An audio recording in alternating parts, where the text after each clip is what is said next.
Just watch me now.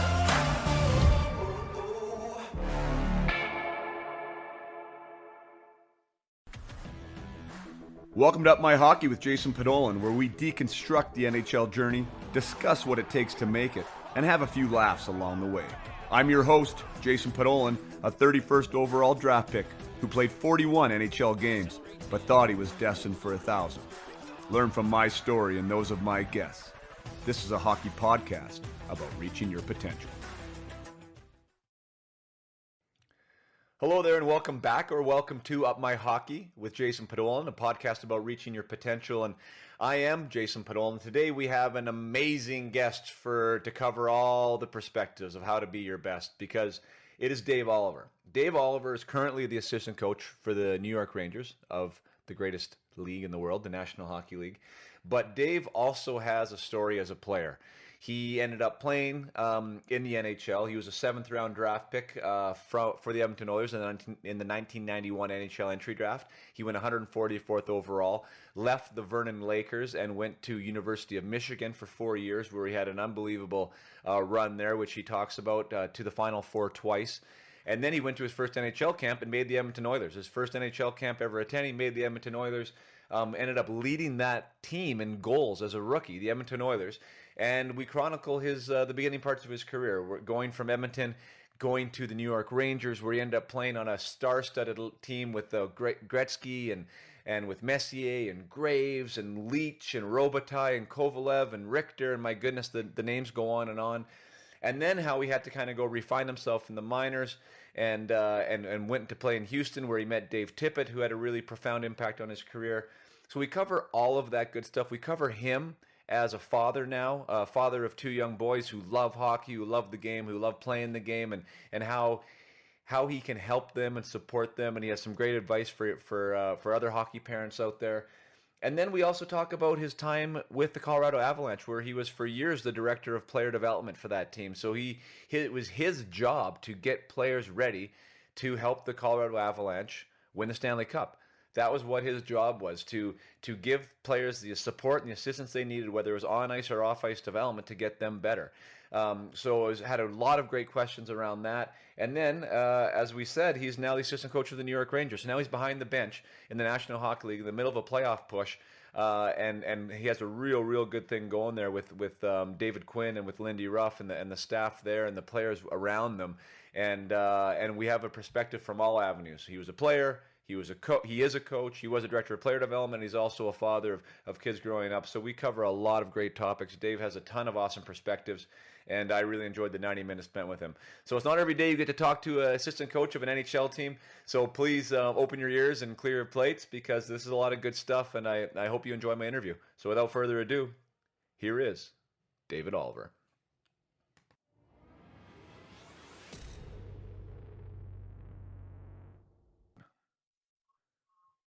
All right, buddy.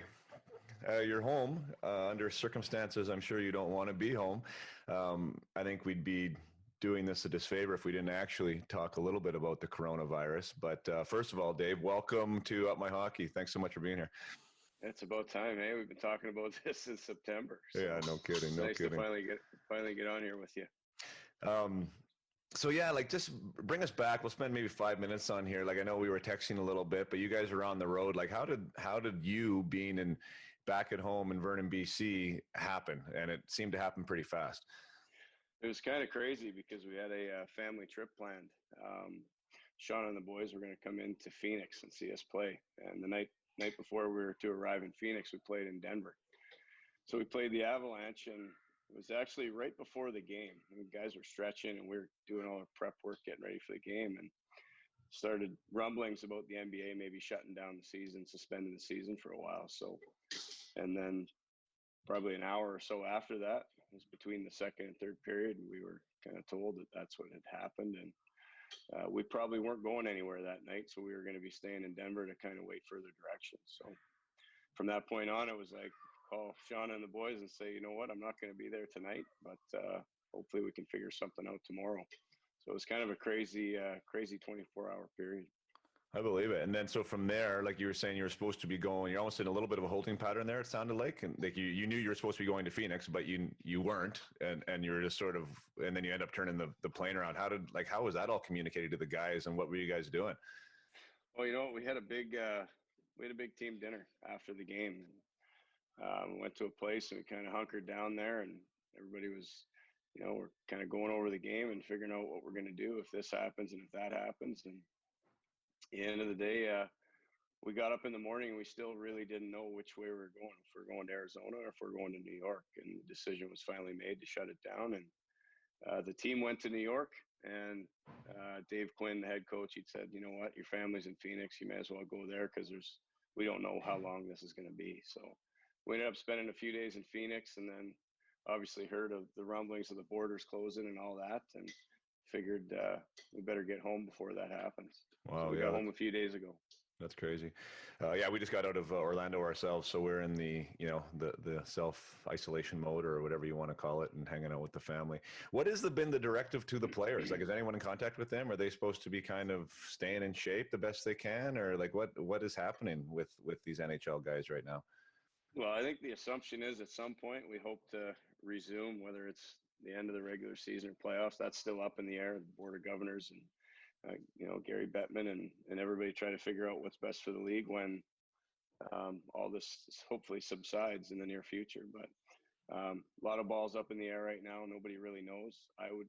If I was a player, I'd be staying in shape because, as you've heard, I mean, I know we're all stuck at home. We're watching whatever is on Sports Center, and we're hoping that the Stanley Cup is awarded this year. So hopefully the players are staying ready, and hopefully Right. there'll be a little bit of a training camp and off to the races we go. Right. Yeah. What a weird time. Never happened before. And so all these No, guys are maybe, I it's mean, absolutely crazy. It's yeah, crazy. in communities as an NHL athlete Yeah. without access to ice, without access probably to a gym. Maybe some of these guys have gyms in their own places, but I mean, it's just still like, what do to You're get in doing the it at home. mindset, yeah, to get in the mindset that, hey, I got to take care of business without any of the resources I usually have and figure out a way to do it is, as crazy as it sounds, guaranteed some guys are doing it and guaranteed some guys aren't too. I mean, that's just the way the nature of the beast. Whenever it gets hard, some guys, the harder it is, some guys prefer not to make it happen. But yeah, it'll be interesting. Boy, I hope it happens too. I mean, with no sports, it's just such a surreal scenario. Like it makes everything that much different. Like there's just nothing happening right now. And There's there's nothing. I mean, you sit here and you can watch old games or whatever, but yeah, it's just a weird concept. There's no sports in the entire world. It's yeah, bizarre. so crazy. Well, let's get it. I think you're going to be amazing to talk to. I know you're going to be amazing to talk to just because I love like your own personal history. It like just so aligns here with what I like talking about is, trying to get somewhere that you want to be, the path the path that you went on. And then even post career, being director of player development for Colorado, working with prospects. I mean, what your roles and responsibilities were there. And now, with the New York Rangers and being an assistant coach there, like you've seen the game from a lot of different angles now. And I think you have a lot of cool perspectives that I'm sure you're going to add. So I want to start just with you back in the minor hockey days. And, that's where my life is living right now with my own boys, right? I'm in that coaching scenario and involved in the Vernon minor hockey stuff. And a lot of the people I'm talking to now are involved in that too. And I know the minor hockey has changed 100% from the time that we went through it, and like the choices that are out there and everything else. But let's just start like with you now, not as a parent, but as a player. Like, were you the star coming up? I was just. Can you hear me now? Yeah, I got you now. No, I was just wondering, just with you and your own journey, like, were you a star back in minor hockey? Like, were you the guy that everyone thought was going to play in the NHL, or how did your own development curve happen? You know what? I think it went in phases, to be honest with you. I think early on in my career, like novice and whatever it was called back then, mini mites and pee wee pups and those kinds of things. I think I was one of the better players. Um, with my dad's job, we moved around quite a bit. So I grew up on the island in Courtney, and we moved to Golden for a few years, and hockey wasn't great in Golden. So I did pretty well there. And then we moved to Trail.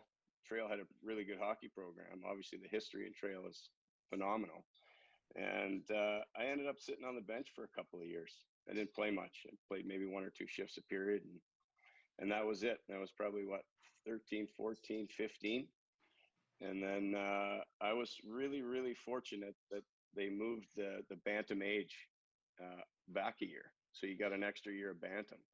So I got an extra year of bantam, and all of a sudden I went from being the guy that couldn't play to, you know, the leading scorer in basically the East Kootenays or whatever it was, and got to try out for the BC best ever, and that came out of nowhere, because literally I spent 2 years playing maybe 3 to 5 shifts a game. So, and then all of a sudden I was on the best ever, you know, radar, and didn't make that team, but got to try out, got the experience, got to feel what it felt like to get cut, which was, as everybody knows, you get cut at some point in your life, so you better learn what it feels like. And it was a motivating factor for me. And the next year I ended up playing in the KIJHL and the junior B level. And from there, it turned out, ended up in Vernon, playing for the Vernon Lakers. Yeah, that's cool. So that is wild, though. So in the span of one season, you went from sitting on the bench to sounds like leading that league in points. It was there, like, did you get bigger? Like, was there something physical that happened there? Was it something, like, what do you think you can attribute that to? I didn't get bigger, because I was always a smaller guy, but I just started running.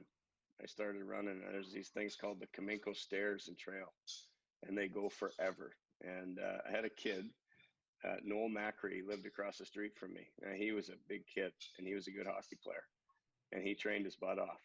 And I just started joining him on runs, and we started doing the stairs together. And the next thing you know, I was faster and I could skate forever, and turned me more into an athlete than a hockey player.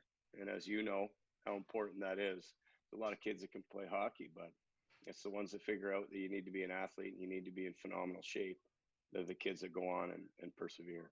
That's super wild. So that was just on you. This kid kind of had an example, role model in the neighborhood. He was maybe a little better than you at the time. You're like, hey, this guy's doing something. Maybe I should help on. You know what, Jay? He was younger than me. Oh, okay. He was younger than me, and he could run circles around me. And it was like Creed and Balboa. You know, by the end of the summer, I was beating him in races. And all of this happened after I got cut from the BC Junior, or the BC Best Ever. Right. Once I got cut from that, I knew I was a decent hockey player, but all these other kids were in way better shape than me. So right. I kind of figured it out at that point that, you know what, if I want to play this thing, and I got to do the work to play. So cool. Was that around the same time? Did you always know that you wanted to be a hockey player? Like, was that what you wanted to do? It was always a dream. I mean, like I told you, I watched you play as a really young kid in the Pee Wee tournament. You had the white gloves. I knew you were going to play in the NHL at some point. I knew it, you know, just watching you play. I was never that kid. Right. So I always had the dream. I mean, most Canadian kids have the dream that you're going to play in the NHL, and I shared that dream with you, but it was just a dream. My more realistic dream was to play BC junior hockey. Right. So that was where it started. That was the goal. That was kind of the goal. Yeah. Yeah, that was the goal. Yeah, I mean, I saw it, and then you got to Vernon, which, I mean, would you guys just sort of start essentially the tradition there of them being great? Because you guys had a couple good teams there. You'd actually won a national championship, didn't you, there? We did. We won the first one, but we came in on the heels of, you know, Dallas Drake. They kind of turned the thing around there. I think they won the BC championship the year before. And then we came in. We had a really good team. In my first year, we lost in the semifinals, the Centennial Cup way out in Prince Edward Island. And then the next year we hosted it. We were lucky enough to host it. We got ousted by the New West Royals, who had a loaded team. I think they lost like 4 or 5 games all year. And we ended up meeting each other in the final game right here in Vernon, and ended up taking them down in overtime. It was unbelievable. I was at that game. What were you? Probably 3. You're not that much older than me, but no, yeah, that overtime, that was obviously at the Civic, and that the place was going nuts. You couldn't fit another person in that rink, and we were down 5-2 going into the third period, and Dean Coots, our goalie, had taken a 5-minute slashing major, going in with a minute left in the second period. So Murray Caton from Vernon, got to play the third period. Eddie Johnstone yanked Kuntz out of the net for the, you know, undisciplined penalty or whatever, and Murray stood on his head. It was unbelievable to watch. So we went 5-2. We scored a goal, shorthanded goal, first minute of the third period, and then Dwayne Dennis scored one. Local boy Dwayne Dennis scored one with about 10 minutes left, and then my roommate Cam Sylvan tied it up with 2 minutes left. and then he scored the overtime winner as well. It was unbelievable. That's That so arena cool. was just jammed. Yeah, that's That's so pretty fun. cool. Not that I remember it vividly or anything, Jay. Oh, isn't that wild? I mean, it's great to have those really big highs because it's funny. A lot of times you remember the lows, right? Like the ones that are really vivid is like Yeah. that's what sticks in your brain. But when you have those real big highs, they definitely imprint. Did you ever think about the WHL? Like, did you know you wanted to be in university if that was going to be opened up for you? You know what? I had some good direction from a coach that I had. Al Tuck was his name. He was my first coach I ever had in hockey, and I had reached out to him because I was listed. They had lists back then. I was listed by Tri-Cities. So on our team here in Vernon, me, Jason Marshall, and Bill Lindsay all were listed by Tri-Cities, and we had all accepted scholarships to the University of Michigan. So it was kind of crazy, right? And I remember sitting in my home. You know, I was back in Courtney at the time because my dad had moved back there for work, and Billy had called me from the office of the GM or the coach of Tri-Cities and said, "Yeah, Ollie, you got to come here. This place is unbelievable. You know, I just signed." And that was kind of heartbreaking for me because me and Billy were really tight back then, and didn't sway me though. I got some direction, like I said, from my old coach and a couple people I trusted. And like I said, I wasn't a big guy. You know, I wasn't a physical guy. I wasn't a fighter or anything like that. So, you know, you remember the days back early in the Western Hockey League. There was a lot going on in that league as far as that goes. So, Yeah. figured the college route was probably the best for me to kind of mature, get a little bit bigger, get a little bit stronger. You got 4 years to kind of prove yourself. And, you know, it appears I made the right decision way back then.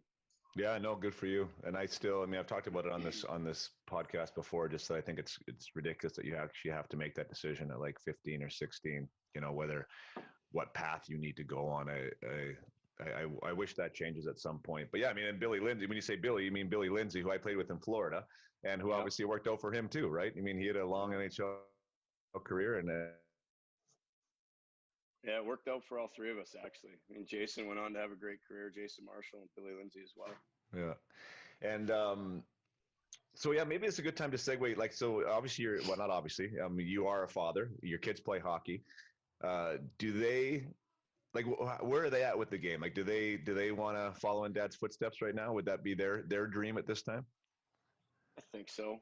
I mean, they're obviously really fortunate. They get to see it. I mean, obviously we don't spend a ton of time together during the winter because I'm in New York and they're here. But when they come in every month, they get to see it up close and personal with all the players. They're playing one-on-one with Zibanejad and Kreider, and you know they get to see a little different view than most little kids get to see. And I think it might fuel that motivation a little bit more. Right. Yeah, for sure. And how, I mean, because there's tons of parents out there that aren't, you know, as fortunate as you and I that have, you know, gone through the ups and downs and the draft and the minors and the, you know, all the rest of it that comes with trying to be a pro hockey player. And, you know, and they have dreams for their kids too. And sometimes there's dreams out there for these other guys. And there's just a lot of questions right now. Like as a guy who's been there and you have a couple good hockey players on your hands. I mean, how do you support that? Like, what's your view on supporting that right now to help them try and get where they want, considering that they're, you know, 10 and 11 years old or 10 and 12 years old, they're young, right? Well, that consideration is number one. They're minor 9 and 11, right? Almost 10 and 11. So they're 10 and 11 and they're going to have fun like 10 and 11-year-olds. And that's the way I look at it. That's the way my parents were. Do I want to help them with certain things like how to shoot and, you know, maybe get them out there running a little bit more? But it's not, we don't go the whole 12-month hockey thing.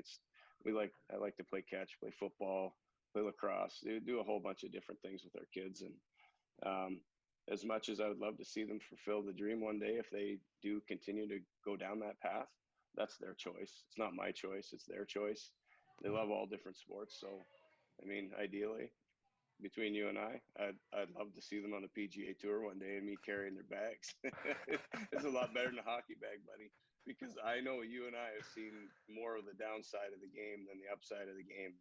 Right. We persevered through it because we loved it, and you know that hasn't changed, or that hasn't faded in me. But it's a grind, and you know it. It's a grind, man. Every day it's a grind. Unless you're that upper echelon guy, man, it's a battle, right? Yeah. Yeah. And there's so many interesting lessons along the way. And that's one thing that I've talked about here a little bit is just, you know, yeah, did I do what I wanted to do or what I thought maybe I should have, or however you want to frame that sentence. But like in all the trials and in all the adversity, it shapes you, you know, and I guess it can be a positive thing or a negative thing. For me, I think I've made it a positive now, and which is even one of the reasons why we're talking, right? Because it's like Yeah. it's not it's glorified so much, right? Like the fact of playing there.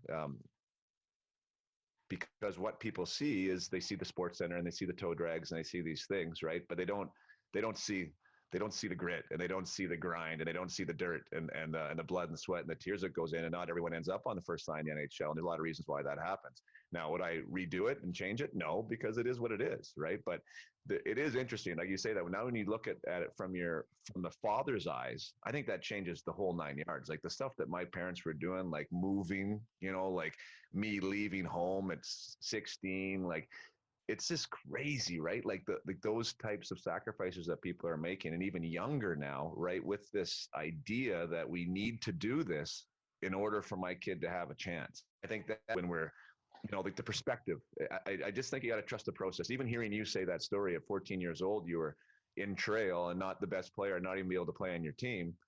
You know, like everyone has their own path, and I think if people can just be a little patient and allow things to happen and be supportive, like from an emotional side, and you know, let them get on the ice. But when you start losing your mind about ice time, you start losing your mind about where they are, or, you know, what hockey school is the right hockey school, or all these crazy things that become massive decisions. I just think people got to take a big breath and realize that it's going to work out. Yeah, obviously the greatest gift to me was how my parents reacted during those times, right? And they were incredible. They never made a fuss about anything. It was when I came out after a game and I played 3 shifts.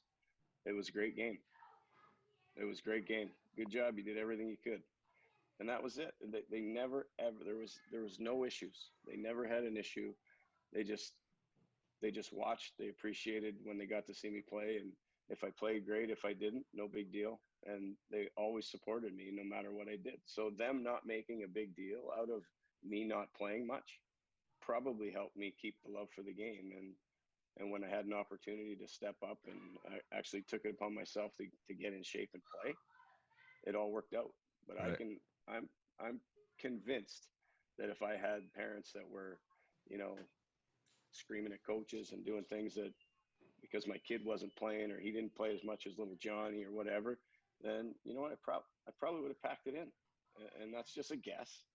But you know, because I did love the game as much as I ever did, even when I wasn't playing. Right. And you know, I attribute that to my mom and dad. No, that's great. And would that be an overall, like, I don't know, message, advice to parents out there? Like, because everyone seems, and it's just me saying what I see, it seems like people want to solve their kids' problems right now. And if there's the slightest hint of an issue, meaning adversity, like meaning, yeah, ice time, or, you know, he didn't get out there when he missed one shift. I mean, everyone wants an answer for everything, and everyone wants to fix everything, and everyone wants to point a finger. Like, do you think that people just got to trust that process a little bit more? Or like, how do you, like, what would be your advice to parents right now when it comes to that kind of thing? There's two things. There's physical maturity, right? And there's emotional maturity. And until you have both those things going in your direction, I think a parent can really change the path of where your kid may end up. You don't know how good your kid might be, you know. You you have no idea if if mentally and emotionally that kid isn't ready to be put into a situation where it's do or die as far as am I going to make the team or am I going to get more ice or am I that guy on the team? And if you're not that guy, then it affects the parents more than it affects the kid, then you're going to really ruin that kid's love for the game. And that's what, to me, that's what we shared when we were all kids. It was just about the love for the game. We just wanted to play. Yeah. And I think that's being ruined because a lot of parents just want everything for their kid right now. And I'm telling you, the emotional piece of it is huge. And being able to just mature and grow as a young man or a young woman and figure your way into where you fit in a team. And it may not happen when you're 10 or 12 or 14 like me. It may be when you're 16. And now everybody considers that way too late. Well, you know what? If you're good enough, they'll find you. Right. Yeah, no, for sure. Yeah, that's great advice. I think that's key.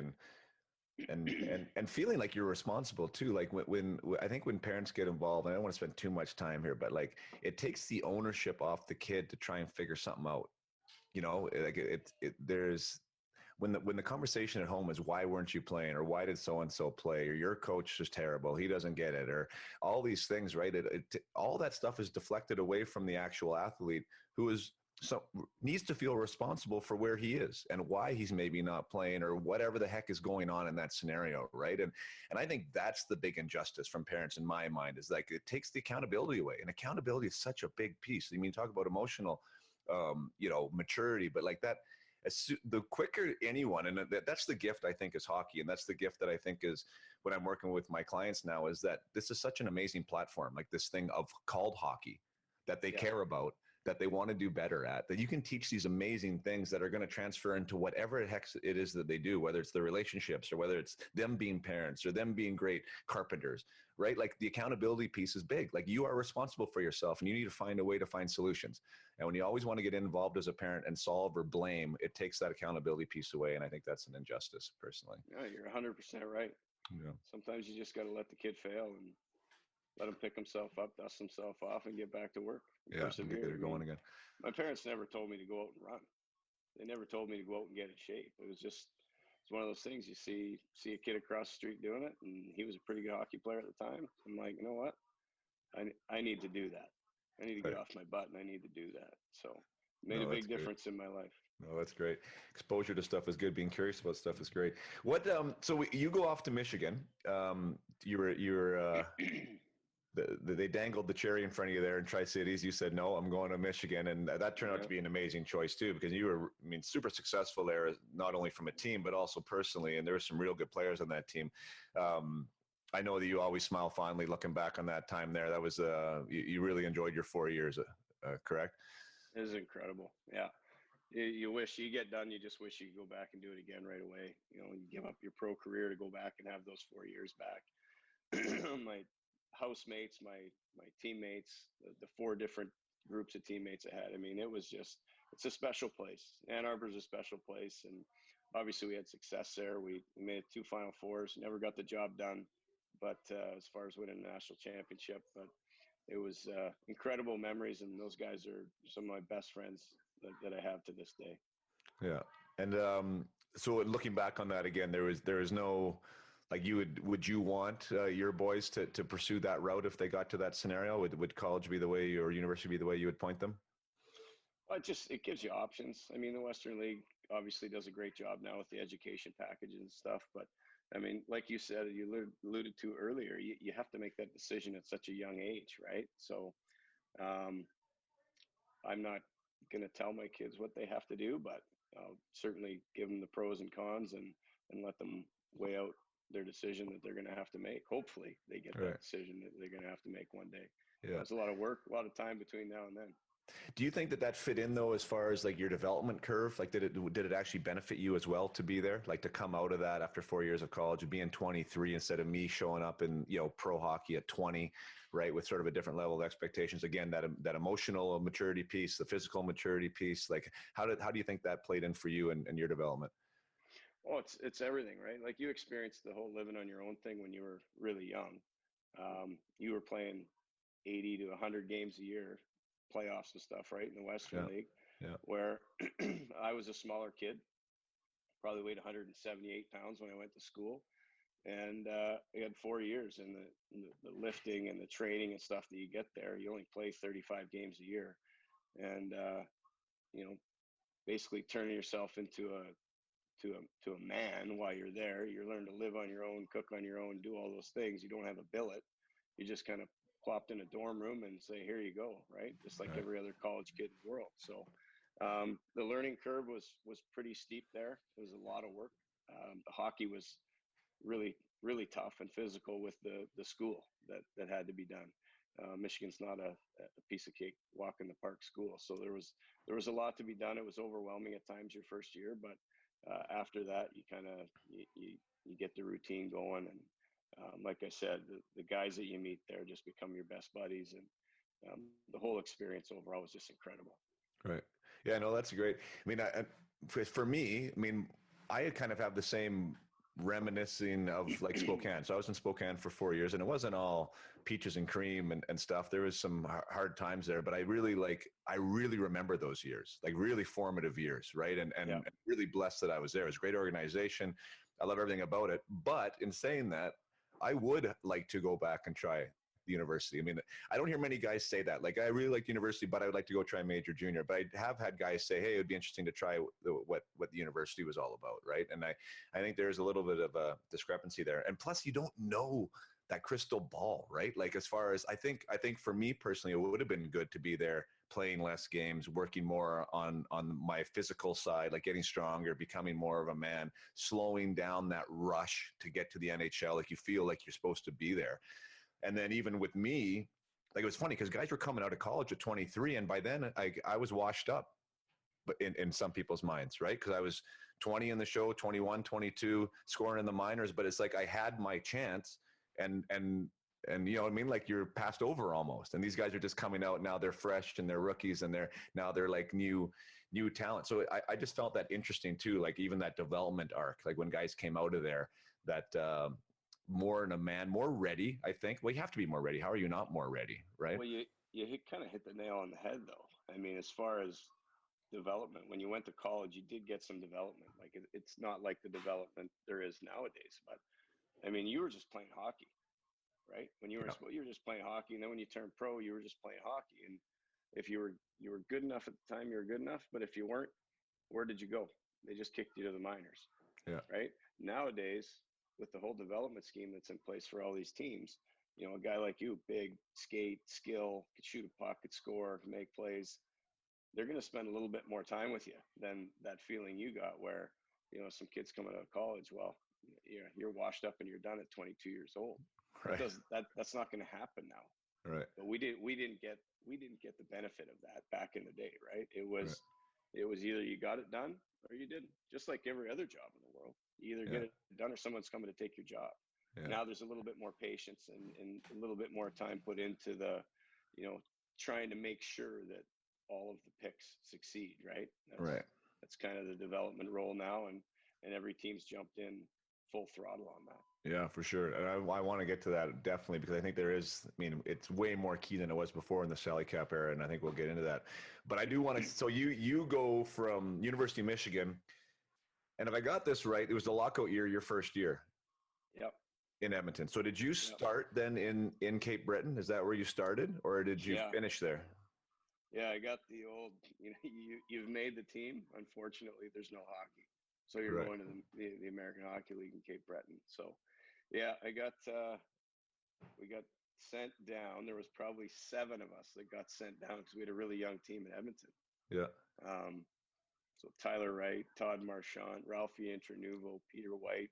There was a whack of us that got sent down at the start of the NHL season to go down and play for the Cape Breton Oilers. And lived in a hotel room, Holiday Inn in Cape Breton for 4.5 months. Tyler Wright was my roommate, and we did everything together. It was a crazy time. There wasn't much going on, and the casino wasn't there yet in Cape Breton. There wasn't a whole lot going on other than just the hockey team. So Right. it was a pretty unique experience, and that was an introduction to pro hockey for me. Had you gone? I can't remember now. Were you allowed to go to pro camps as a university No, player? there was no development camp. There was no such thing as development back then. So that first training camp, that was it for me. That was the first time you've been introduced to the NHL level and the NHL players. Yeah, it's funny. Like I didn't even, you know, I lived in a house in Michigan with 5 other guys that were all drafted, and you know, they got phone calls every day from their every week, every Monday their NHL team would call, and I didn't get anything. I got nothing. Like, so I dreamt playing the NHL, but there wasn't much interest in me. And you know, my senior year, I was up for the Hobey Baker at Michigan as one of the top players in the country, and it was funny. It was March, and Brad Smith, who became a coworker of mine with the Avalanche, he worked for the Oilers at the time, and I remember coming down the stairs, mid-March game, and he was like, "Dave Oliver, yeah, Brad, Motor City Smitty, the Edmonton Oilers," and I was like, "Wow, wow!" It's the first guy I talked to. And he said, "I want you playing for us at the end of the season." And then my jaw like hit the floor. I was like, "Are you kidding me right now?" So that was kind of a little bit of an inclination that I might get a chance to play, but there was no development. There wasn't much communication. There wasn't any of that. It was just show up and be ready to try and make a hockey team. Right. And how did you handle that? Like where you're, I mean, that maybe that was one advantage. I remember, you know, me being drafted at 18 and I was, you know, you go to pro camp. I was at the Florida Panthers camp at 18 years old, right? Like that first year and like playing with those guys and kind of figuring out and seeing what it was all about. And, but with you stepping in there first time and then actually made the team, like, was it, you know, what describe that? What was that like? Well, you know how it works. Like hockey, no matter what, novice, NHL, it's all about opportunity, right? Like it's really clear and simple. And when I got to Edmonton, you know, I'd just come off a really good senior year at Michigan, and they gave me a chance. So as much as I felt like I earned it and worked hard in the summertime and got in great shape and all that, I got put on a line with Jason Arnott and Shane Corson on day one. So the confidence from that and Shane Corson coming up to me and saying, "Hey, kid, just play your game. You know what? We want you on our line. Just play your game." That was like, you know, a big exhale sigh of relief to go, "Hey, I might have a chance here. This could be a good thing for me." So, you know, I Jason Arnott, I still talk to him. He's my first centerman in the league, and I ended up playing with those guys that pretty much that whole year, right from training camp, right on through. So, I was very fortunate. I took advantage of an opportunity that was given to me, and that first year was one I'll never forget. Well, and I mean, I don't know. We never talk about this stuff ever, but I mean, when I looked and I dug into that team as a rookie in a lockout shortened season, mind you, I mean, you Oilers, you weren't, you weren't crushing the league or anything, but you led that team in goals, Ollie. Yeah, I had a good year. I had a good first year. You led an NHL team in goals. Like that's really, I was like looking at it, I'm like, holy smokes. Like I never knew that. That's a big deal. And like, and if you extrapolate that out over a full season, that's, I mean, you're probably getting close to 30 goals campaign. Like that's a hell of a year to step in and have a year like that. And which I think is interesting because like, that's sort of like, so the next step, is the next season. So you scored 20 again, your next year. So now you have essentially a 30 goal campaign and then you score 20. You're still playing with those guys? No, no. So my first year, I was a first line guy all year, playing with Corson and Arnie. And then my second year, it kind of got bumped down to the third, fourth line, but I played first power play.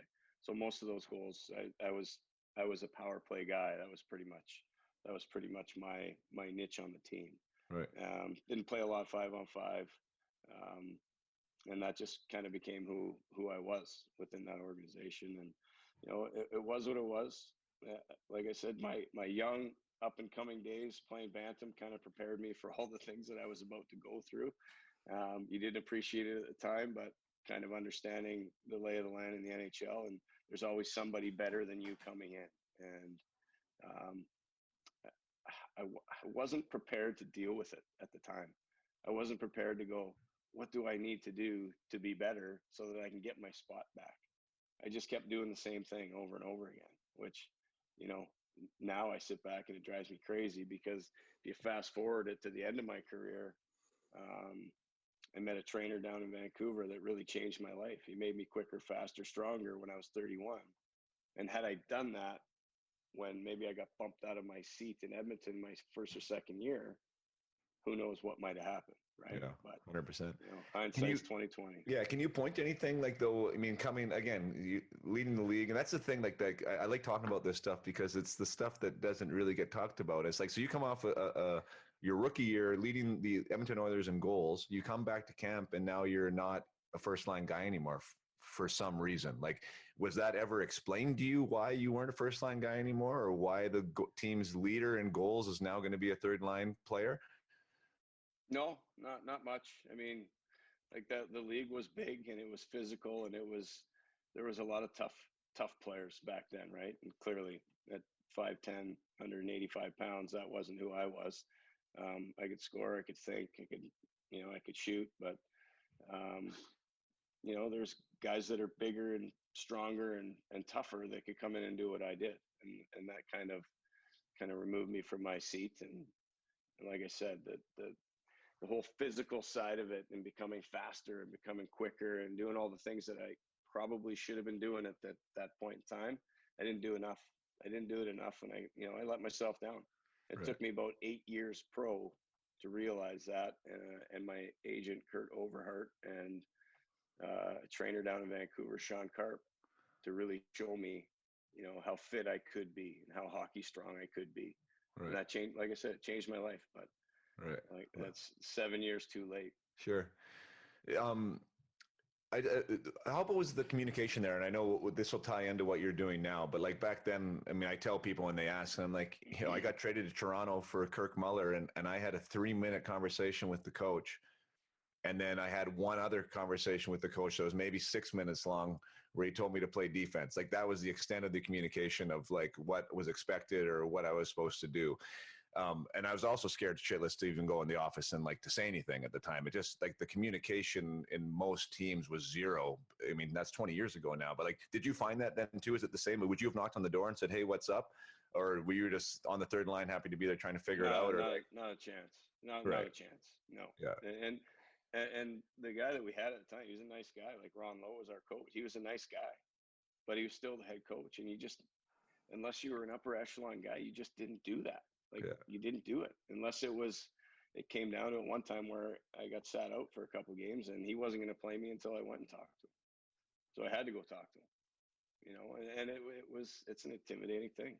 It was Ron Lowe and Glenn Sather was there at the time as a GM. It's intimidating guys walking around there that have done a whole lot of great things in the game. So you just feel like you're just a number. Right. Do you feel that has changed now, like you in your role? And we'll get into that a little bit later, but like, do guys ask more questions now? Are you responsible to answer more questions? Absolutely. It's open door policy. And I think I know Dave Tippett's one of the best coaches I've ever had. He was real easy to talk to. And I think that's Dave Quinn in New York, I had him in the American League. I always knew he was going to be a good NHL coach because he communicates so well with his players and gets them to go through the wall for him. And, our whole staff, it's an open door policy. The video that we have now, like it's so detailed that any player can see anything they want to see at any point, any game, the entire season. And, we have video guys and iPads, and they have their own iPads, and we can throw video to them. And it's really a 180 from what you and I experienced when we played. It's pretty incredible. Which is good because it makes guys accountable, I think, on a different level. Because if you're actually told or if you know what it is you're supposed to be doing or they want you to do or get better at, then it's on you to execute that without having to figure out what it is that you need to do. I think that clears some of the air, right? Yeah. I mean, it's when you don't know what you're doing wrong every day and you seem to be just getting pined for trying your butt off to do whatever you can do to try and make an impact to get into the lineup or move up the lineup, but you don't know. There's no positive reinforcement. There's no constructive criticism. It's really hard to figure it out, but that's something that we had to deal with. And certainly the guys nowadays, that's not the case. That's good. I had Andy Delmore on a few episodes ago, and I'm leading with that is because so you went from leading the team to 20 goals the next year as a power play guy to like 1 goal in 17 games, and then the trade to New York, where like it's just amazing how quick something like that can happen. I brought out Andy because Andy tied for the league lead in NHL for defenseman goal scoring. 17 with Nick Lidstrom and Zubov, right? Pretty good names. Can you believe that, right? And then the next year he signed, he got traded. I think he went to Buffalo. He had 33 games. He had 2 goals, and he was in the minors and like never to be almost heard from again. I mean, he came back a little bit and had his, but like it was like that quick, to be at the top and then to not be anywhere. And we talked about that kind of struggle and how he dealt with that. Like, how did it come? Like that now that third year, we're looking at the stat line. It looks like you're not playing at all and maybe a healthy scratch a ton of times too. How was your mindset in that? And talk about that a little bit, your third year pro. It was miserable. It was absolutely miserable because I went It's funny. I'll tell you the story how the first 4 or 5 games of the season went. I started in the press box. And Mike Greer had come in, a big, strong kid out of BU.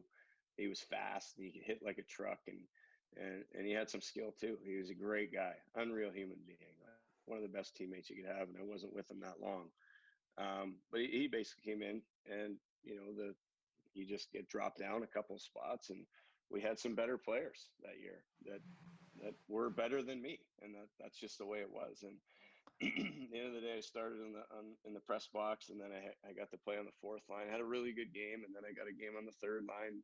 Had a really good game, and then got moved up to the second line, and I had a really good game. Scored a goal. I was back with Jason Arnott and Dean McCammon, who lives in Vernon.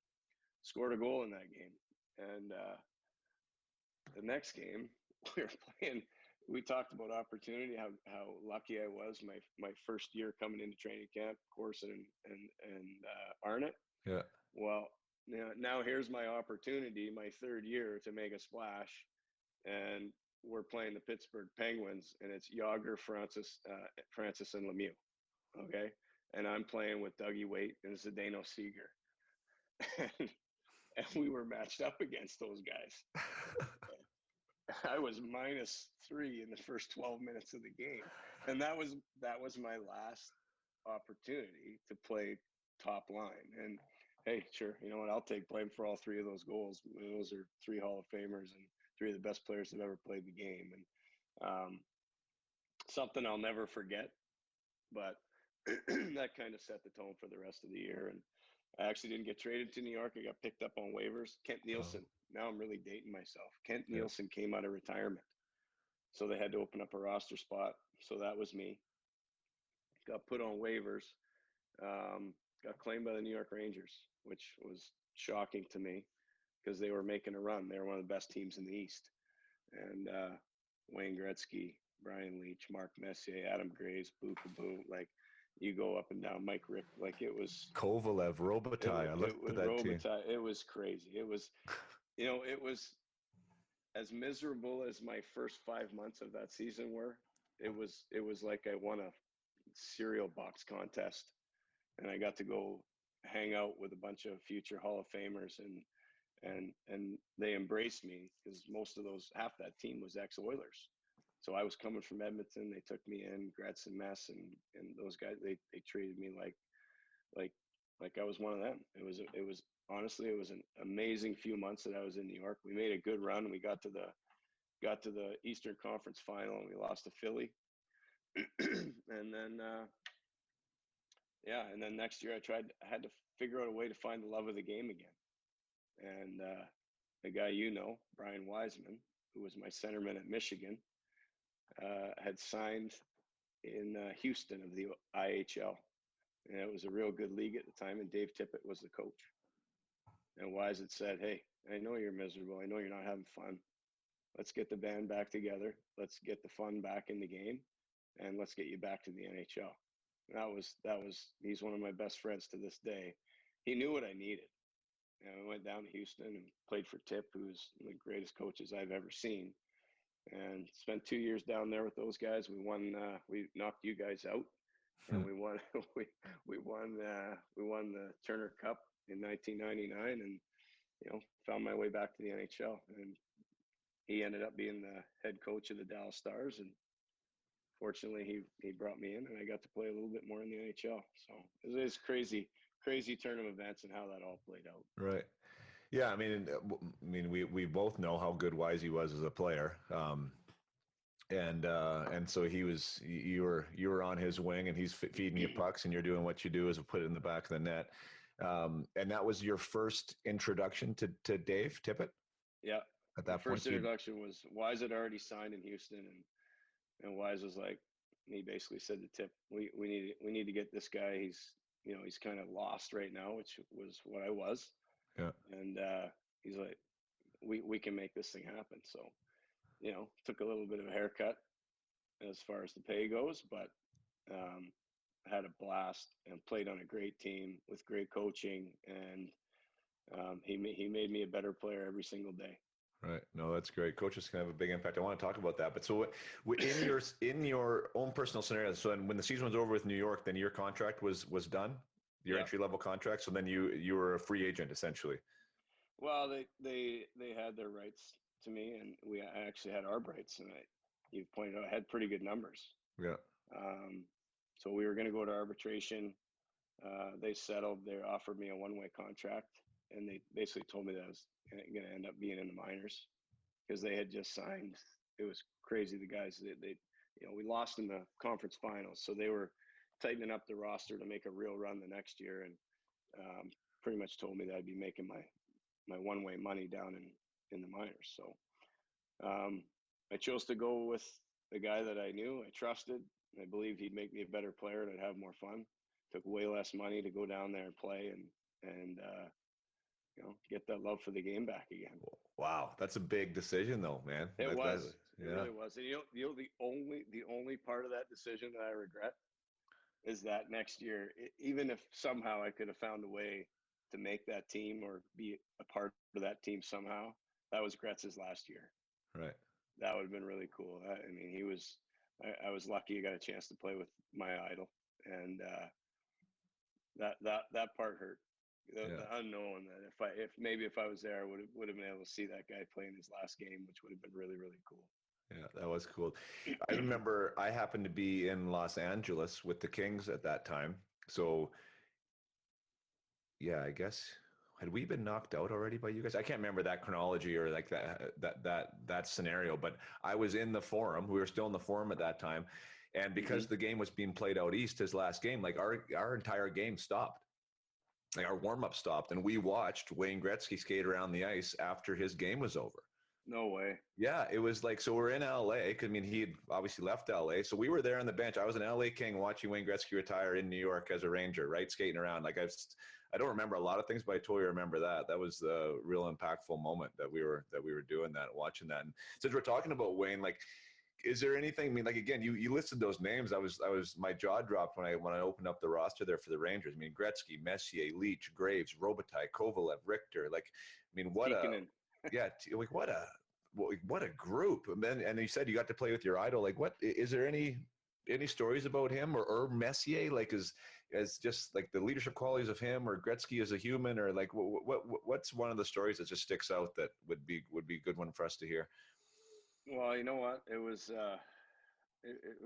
just a crazy time because honestly, as great of a hockey player as that guy was, and you hear this everywhere, he was a better human being. He was an amazing teammate, Gretz, and I remember his family had gone to LA for something, and my phone rang because I was in a hotel, right? Because I came late in the season, didn't get a place. I was in a hotel, and I answered the phone, and he's like, "Hey, Ollie." I'm like, "Yeah." He says it's Gretz, and I'm like, "Yeah, right." No, no, no. He's like, "I get that all the time. It's Wayne." He's like, "It's Wayne," and it was around now, and it was the NCAA tournament, basketball tournament, Right. and he's like, "Why don't you come down to my restaurant?" I'm like, like, where's that? He's like, the All-Star Cafe. He goes, "Come on down there, meet me down there. We'll watch some basketball." And we spent the afternoon watching basketball. And I got there, and on my chair there was an All-Star Cafe jacket and hat and all this stuff. Like he took care of people. He was unbelievable. And spent the day together and went home. And then I had a buddy in town with me that night, and he called again. He's like, "Hey, let's go for dinner." It's just one of those things where he knew I was in a hotel hanging out by myself, and he was like, "You know what? Let's get together." It was Wayne Gretzky, but he wasn't. He was just another teammate that just happens to be the greatest player that ever played the game. So Yeah. it was a crazy time for me. Um, and my mom and dad, they had that ginormous satellite dish back then, right, in the backyard, so they Yeah. could Yeah. watch me play. And my mom, I called her after my first game. It was in Philly, and she said they panned the bench, and she said I was just staring at Wayne on the bench.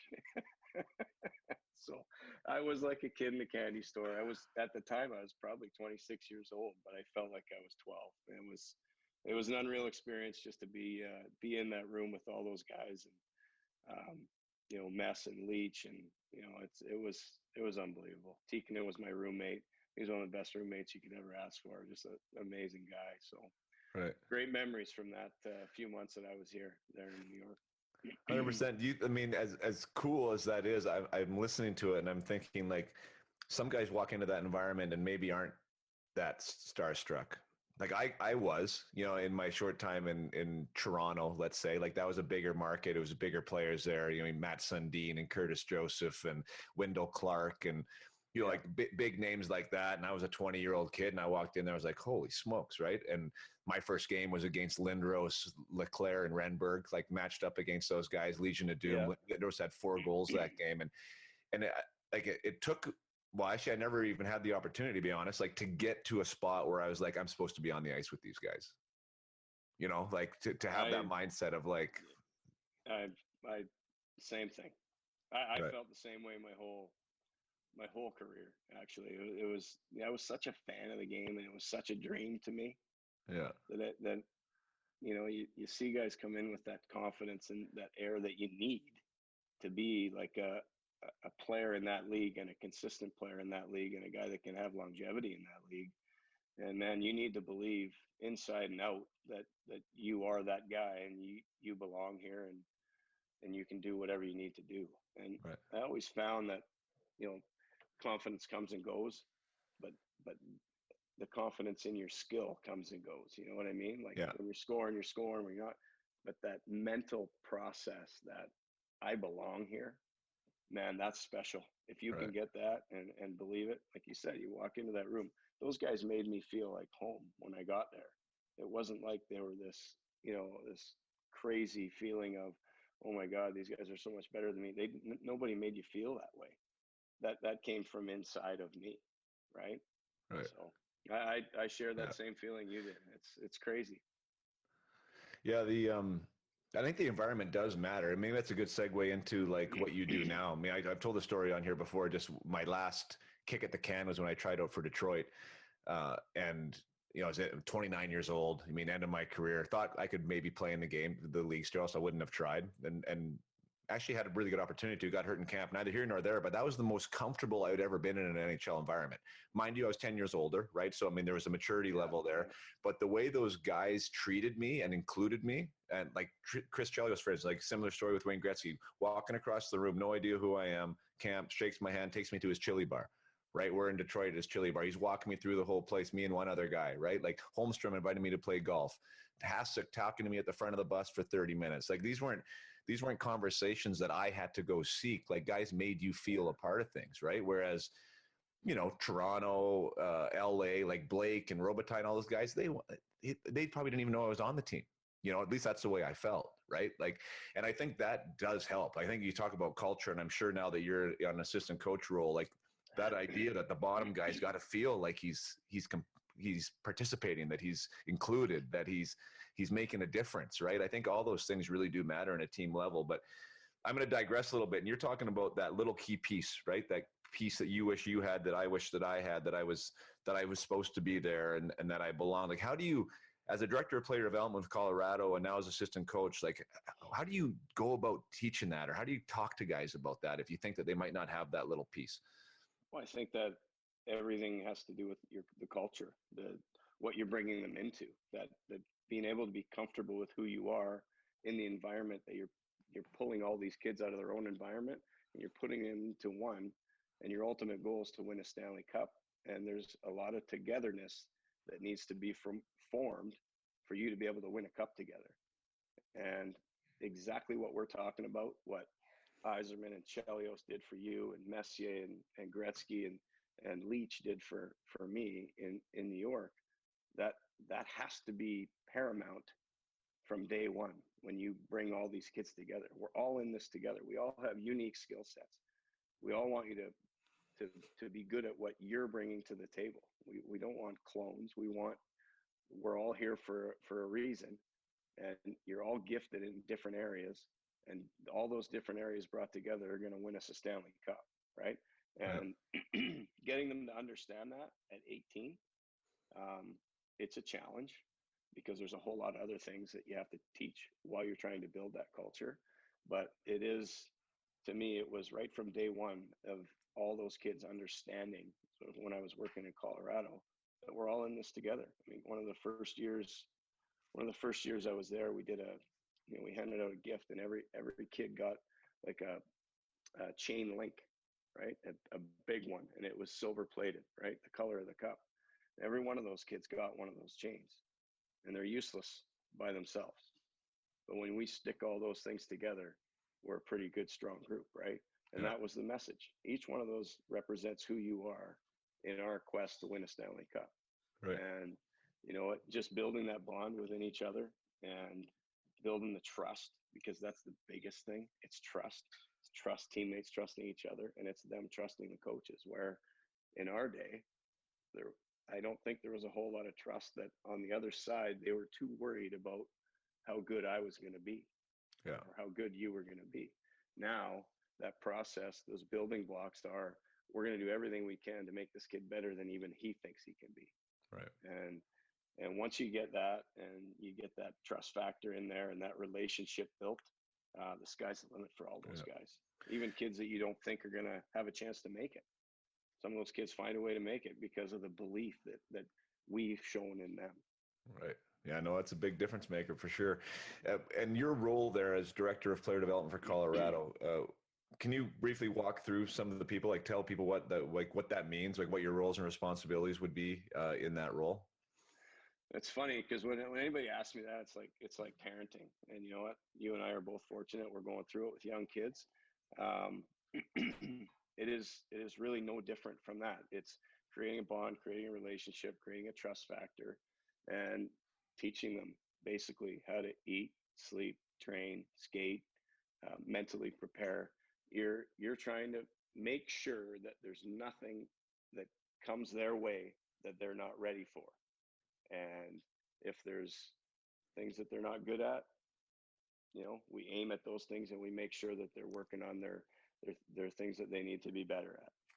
Their high-end skill, whatever. If it's a goal scorer, he can shoot, but maybe he needs to be in better shape, or maybe a simple thing like his diet. That's one of the biggest things that we worked on with our kids at development camp, was diet and nutrition, and how to eat to be able to perform. I mean, we didn't get any of that. Like back in the day, it was Kraft dinner and a piece of chicken, maybe, like that was what was preparing us to play. And now, like I said, we're building a map on these are all the roads that you need to take.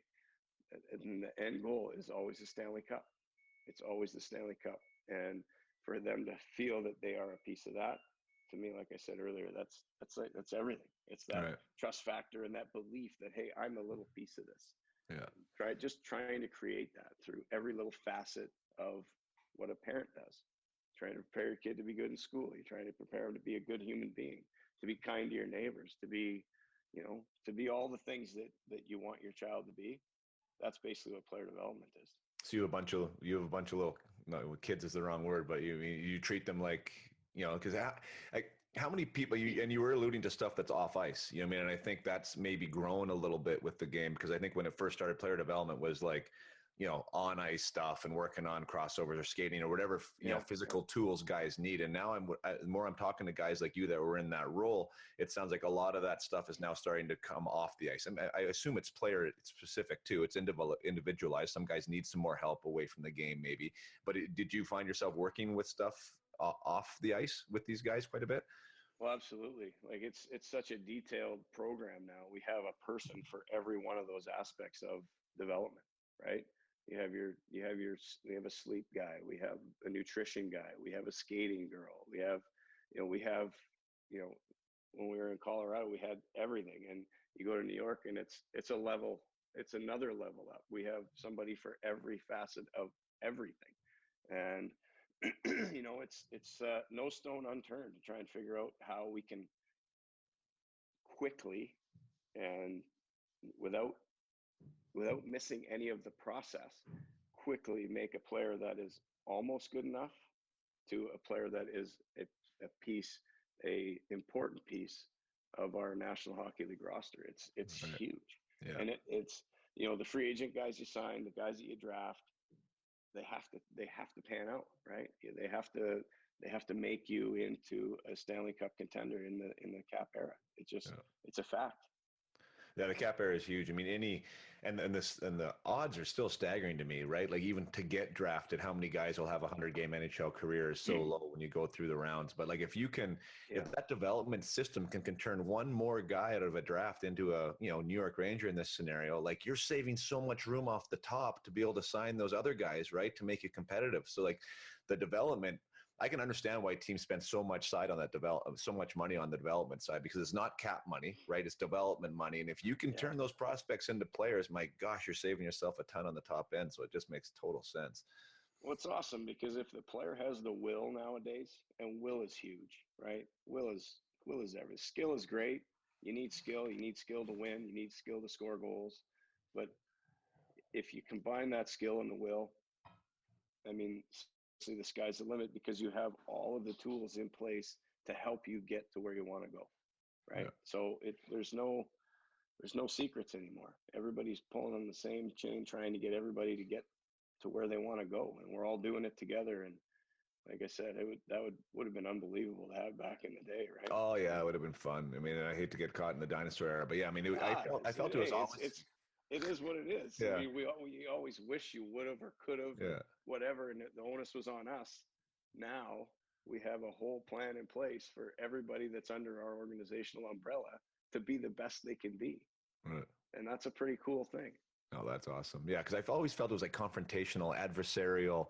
Like there was like this big chasm right between the players and the coaches, and like you were kind of onto your own thing. And now if you feel like you're all going the same direction and everyone actually has your best interest at heart in some realm within the team structure, obviously, but they still want you to succeed. That's a way different feeling to show up at the rink at. I would think. It's awesome. I'm telling you, I love our group. We got a great group in New York right now, and I remember talking to you in the January break. We were like 11 or 12 points out of the playoffs, and I'm like, I love our team. We got a good group of kids, and man, we work hard and we do a lot of good things, and we got skill, and and now we're 2 points out of it with 11 games to go, and it's what's going on in the world is crazy, and it's unfortunate, but man, we were on a pretty good run there. Yeah, damn straight you were. We'll get into New York right at the end. With Colorado, then their team's doing really well now. So you're 2 years removed from Colorado. It must be interesting. You must have some emotional ties to some of the guys that are there that you worked with and helped get there. Is there any one success story that you just sort of love to talk about that you feel like you really helped this guy make an impact and get to where you wanted to go? Oh man, you put me on give me a heads up on this one. We had too many of those guys. I mean, that team, they've drafted some great players on that team, and we're the beneficiary of getting these kids that are really, really high end skill. And basically it's don't screw those guys up because their skill level is through the roof, right? Right. The one that sticks out for me in Colorado was Mikko Rantanen. Obviously, I'll get into him, but you look at Landeskog, we knew in development camp that guy was going to be the captain of the Avalanche. He's a born leader. He's a phenomenal human being, great guy, and a heck of a hockey player. You got McKinnon, who was obviously who he was in junior and destroyed everything in the Memorial Cup. He dominated, and he's done the same thing in the NHL. But you got a guy like Mikko Rantanen that, we took him. I think he was 10th overall, I think, if I remember correctly. But he was a huge kid, 6'5", 200+ pounds, and I remember them saying he's going to play the whole year in the American Hockey League, and I was like, wow, because he had a really good camp. Right. So he spent the entire year in San Antonio playing for the Rampage, and to watch his development curve in that league, which I don't know, I'm sure you've talked about it with some of the other guys that you've interviewed. The American Hockey League is the hardest league in the world to look good in, I think. It's because it's a little bit more scrambly, and there's a lot of hockey sense with these guys in the NHL, and so it's harder to look elite of elite in the American Hockey League. And by Christmas time, Rantanen was that guy. He was unreal. He was an 18-year-old kid playing in a really tough league, and by Christmas time, he was just taking off. And it was unbelievable to watch what he did through the rest of the year. And then, right out of training camp the next year, man, he just took off. And he's a real fun guy for me to watch every night when I do get the chance to watch the Avalanche play. Sure. Well, I know you're a humble guy and you don't probably like talking about it, but like what was like, so he is an 18-year-old kid and you're the director of player development and you're down there. I mean, you're watching him, like you said, you're talking with them. Like what kind of pieces were you helping him with at that time? What do you think that he was, where did you fit into that development curve? Just, just the some of the things that we do, like we put into our program. We had a little development time before practice or after practice with small groups, right? And just the skating piece, like edge work and stuff like that. Like I said, he's a high-end talent. He's got vision and ability beyond belief. And, so the skating piece to me was everything for him. And just working on the simplicity of inside, outside edges and doing little things before practice that just make your edges better. And just make you for a big guy to be able to be more deceptive and be able to open up the hips and be able to look one way and go the other way with your hips and edges. It was huge for him. And we worked on that a lot. And, you watch what he does now. It's spectacular with the size that he is and his ability to make people miss and handle pucks and protect pucks.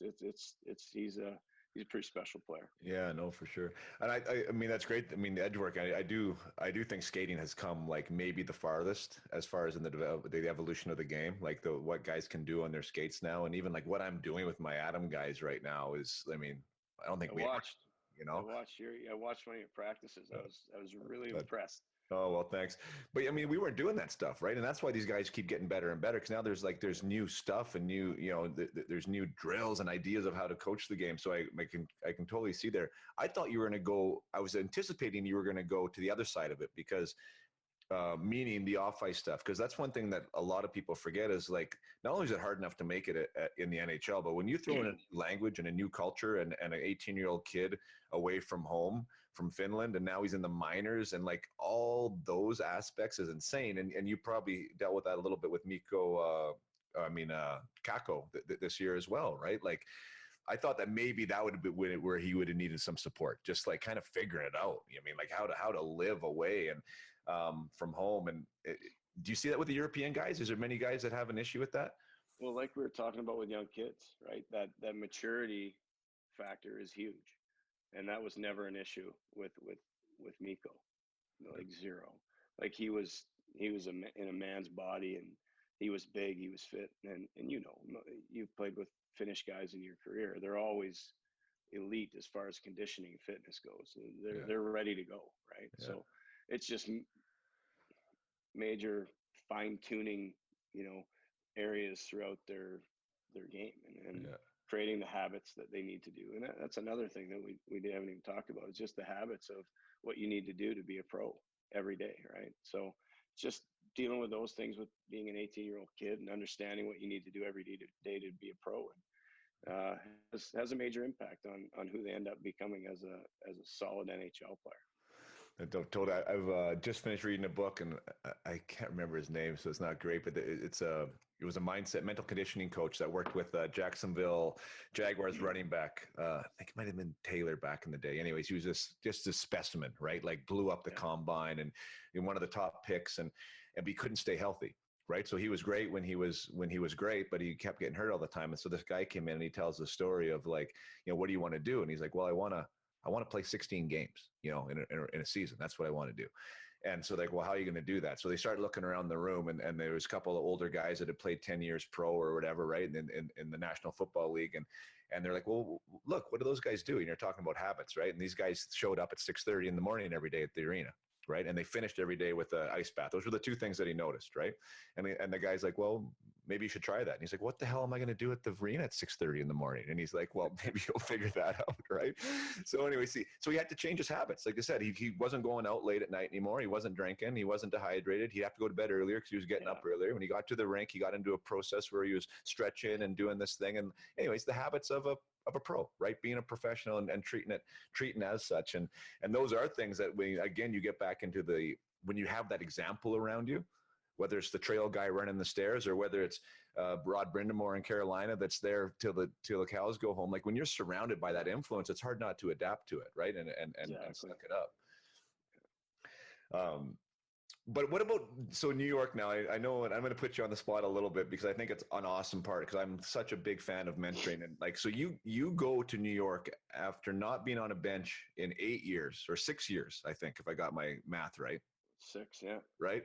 So you're in the minors assistant coach at 6. Now you're in the NHL's assistant coach. And I remember when I first talked to you after that first month, you're like, Pods, this is fast, man. This is fast. And then you talked about Lindy Ruff, who we both know, and what an important part that was to you. Can you maybe talk about that whole, like getting back behind the bench and how that was for you, just sort of, getting out of your comfort zone and figuring it out? Yeah. Well, I spent 6 years watching from the press box. So game's real easy from up there. Right. You know every mistake that's going to happen. It's just a simple game from up there. And I remember vividly the first preseason game we played. Everything was good up until that point. Our staff was awesome. The players were good. It was practices were fun. It was good. It was a great learning experience, right? And then I remember standing on the bench for the first game, and the puck dropped, and I was like, oh my God. Like it was so fast. Like I can't even explain to you how fast the game was to me because I hadn't been on a bench in 6 years. It was zooms, like it was crazy. You couldn't even follow anything. Guys are asking you questions. Thank God you got the iPads out there because it was an eye opener at how elite these guys skate now. Like it is crazy. Even a guy that you would say, oh, he's not a great skater. That guy was fast when we played. Right. Like everybody is fast. Everybody can move and cut. And it's honestly, the game is at an unbelievable place in time, and how fast and skilled and how fit all these guys are. It's just unbelievable. And it was a transition. It was hard. Like, Lindy Ruff, amazing human being. You know him. He took me in. So I was like, holy man, that's fast. So we ended up sitting in our movie room, and we spent about 3 hours going through the first period of that exhibition game. Basically just a little tune-up time, right?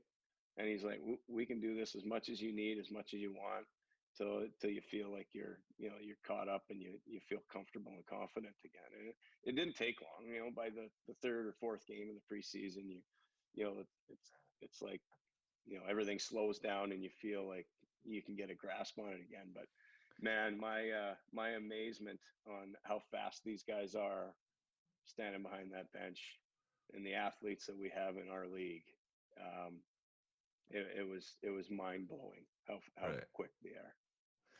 Yeah, I believe it. Do you think there was any, like, I just remember now relating to it as a player, like the game was definitely faster from the minors to the NHL, but it wasn't as fast as my head was making it seem, if that makes any sense. I think. Okay. So the difference between when you and I played to now is nobody's allowed to put a stick on anybody.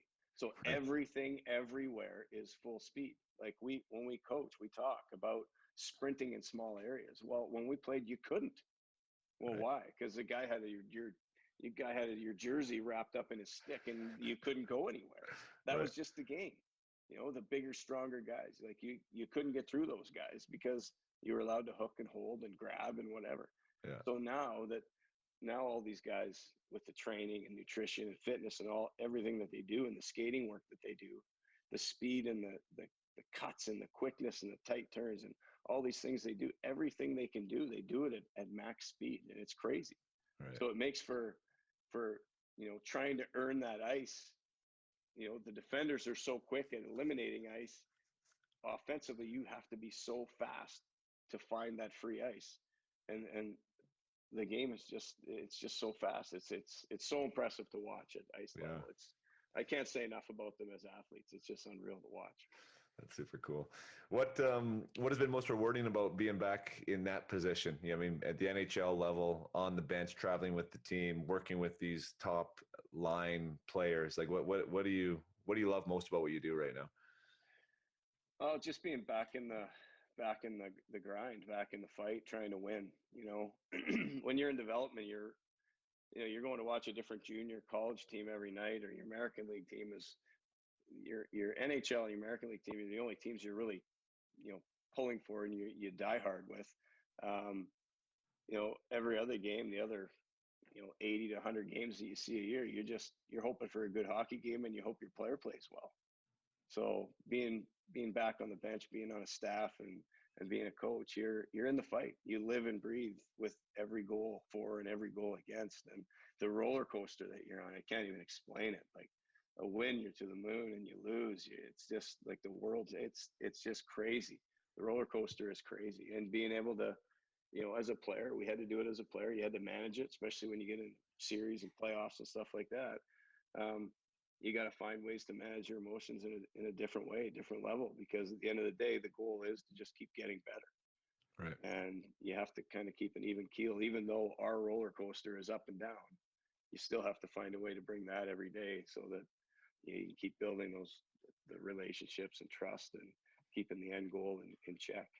On a personal level, I know a lot of guys find that grounding place when they go home, right? The wife's there, the kids are there, and the family's there, and that kind of keeps everything in perspective because 7-year-old doesn't really care whether dad lost 3 in a row or not, right? You still got to be dad. Now with your family, unfortunately not being able to be with you, do you find that it's harder to keep that perspective or that, that even keel?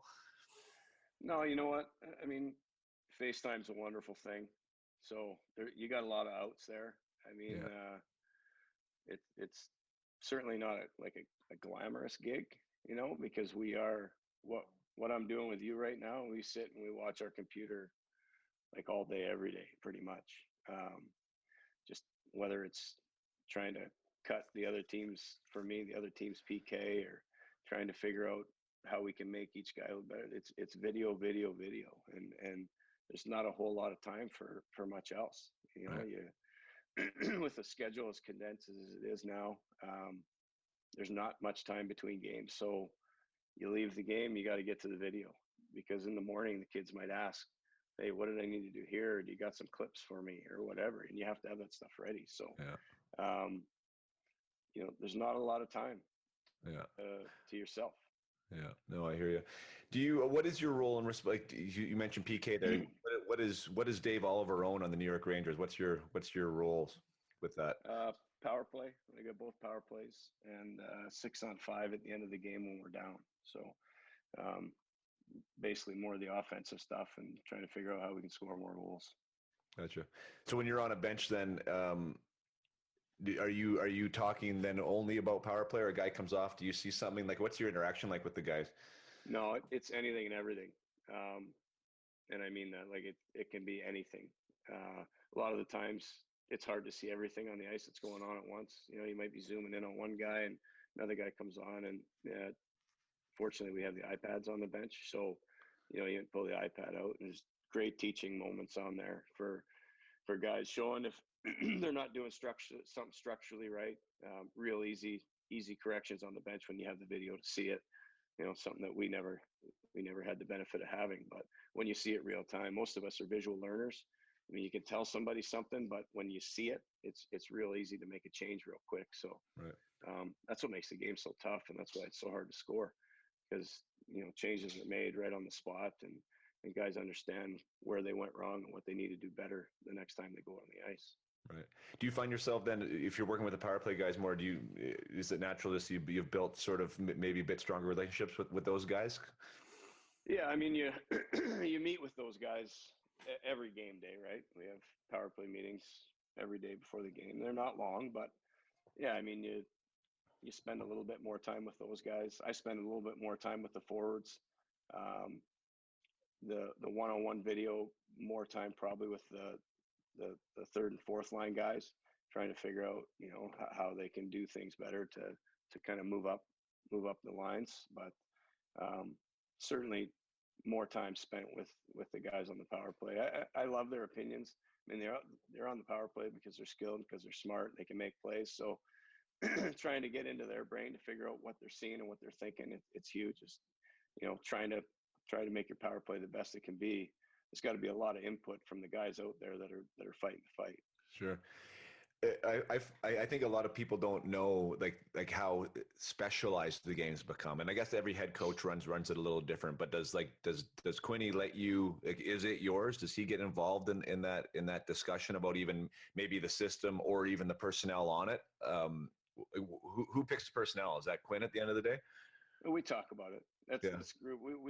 Our staff we got a fun staff, and we work together well. Everybody reaches out at different points for help on something.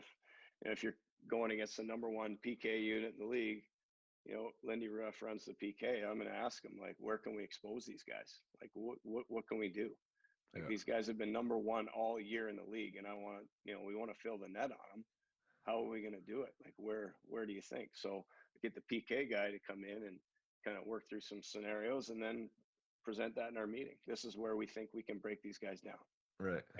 And it's the same with Quinny. If somebody's going or not going, he might come down and say, put this guy out, not this guy out. So Right. That's the head coach. Obviously, he gets his job is to put the guys out on the ice that he thinks are going to give us a chance to win a hockey game. So sometimes it's not the guys that we have on paper. Yeah. No, that's super cool. Yeah, there's so many more people that are involved behind the scenes with that. Not even behind the scenes, but even on the bench, right? That everyone has their role and their responsibility. And I think that's cool too. It's almost like managing a company, right? Because as that head guy, if you have your fingers in every single pie and telling them what people to do all the time, it takes that, again, the accountability and the ownership away from somebody. So there's probably a fine line there where he wants to make sure that you feel like you're in ownership of it, but he wants to be still involved and have a little bit of an idea of what's going on. And that's an interesting dance, even with the coaching staff. Yeah, no, it's good. And I got a lot of guys in my ear during the game. We got everybody's, it's all hands on deck. And there's no ego, there's no nothing, Right. That's what I'm saying. Like we have a fun staff. We all work together really well. I got Mark Ciaccia in my ear. He's giving me face-off data through the whole game. I got Greg Brown for the first and second period. He's giving me structure stuff, like what they're doing. If somebody's breaking out against us too easy, this is what we need to do, or neutral zone, this is what we need to do. So he's telling me to tell Quinny these things. We got Jerry Deneen and Sam Kelly. They're in the video room. So one guy's got an eye in the sky, the other guy's on the lines, and if there's penalties or goalie interference, like there's a lot going on all different aspects of the game. So, and then I have to relay that message to Quinny or to Lindy, Yeah. as to what's going on. So it's a pretty fun setup. There's a lot of guys involved in it, and everybody takes ownership and a lot of pride in their jobs. And at the end of the day, we're a part of the team, and we feel it. And we like I said, we live and breathe with every goal and goal against. That's insane. Even you talking about that. That's a lot going on. And then not to mention the play on the ice. And you're managing a bench and people on it, and like to make it all work. It's a challenge. It's not as easy as you guys make it look out there. That's for sure. Well, I'm sure we look disheveled at some points. Oh, it's so That's great. all right. You know what? This has been awesome, Dave. Thanks so much for doing this. Like I said, we've been talking about it for a few months now, and unfortunately, this virus has allowed us both a little bit more opportunity to open up our schedules. And I know there's going to be a lot of people loving what your story is all about and what you shared. So, thanks so much, big guy. And once we get out of quarantine, we'll have to go hit a ball or something. Hey. Yeah, my clubs are in New York, so once we get out of quarantine, I hope we're playing hockey, buddy. I'm sorry. Yeah, that's true. Yeah, definitely. We could push the golf thing back to June or July. It'd be nice for us to keep doing this thing that we've been doing here since the break. We really, really like to see our team get a chance to go out and play some more hockey. Yeah, you guys got a great thing going there, and it would be a shame for, everyone involved on all levels, right? The guys that have been great all year and the guys that are fighting for a spot now, and you invest so much, and there's so much involved in that you just like to see at least the pieces fall wherever they're supposed to fall instead of living in the limbo. Well, hopefully the world gets this virus in check, and we can get back to life as we know it as normal as soon as possible. So, No doubt. But it's been fun. It's been good. All right.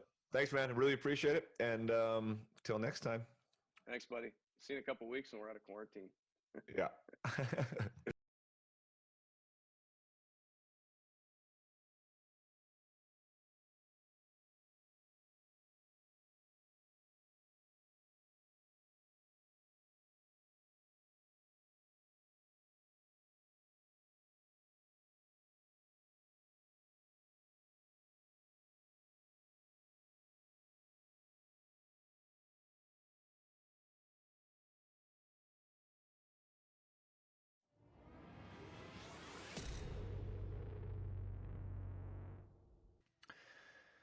Thank you so much for listening today. To David Oliver, to myself, have a conversation. It's awesome to relive these guys' stories. I found out more about to Dave today than I had known him for the last 25 years. So I'm really enjoying this interview process.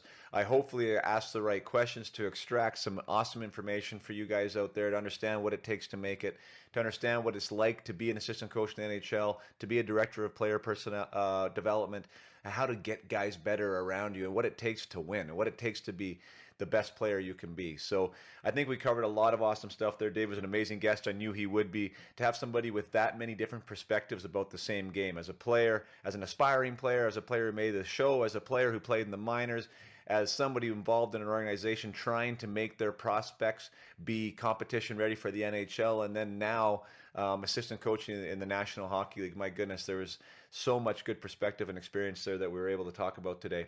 And as always, please talk about the podcast. Please share the podcast. That's the best you can do. Subscribe to it, and let's grow this thing, because I have a lot of great guests coming down the line. I have my network I'm very grateful for. I'm able to speak to some great people in the space that are really wanting the same thing that you guys want that are listening. They want to share their knowledge. They want to help people get better. They want to help people realize their dreams. And that's what this podcast is all about. So please support, subscribe, and share. And hopefully we don't have too much more time on our hands here with this Corona thing. But until then, I'll keep putting these out and get some content on the table and keep you guys busy. Cheers.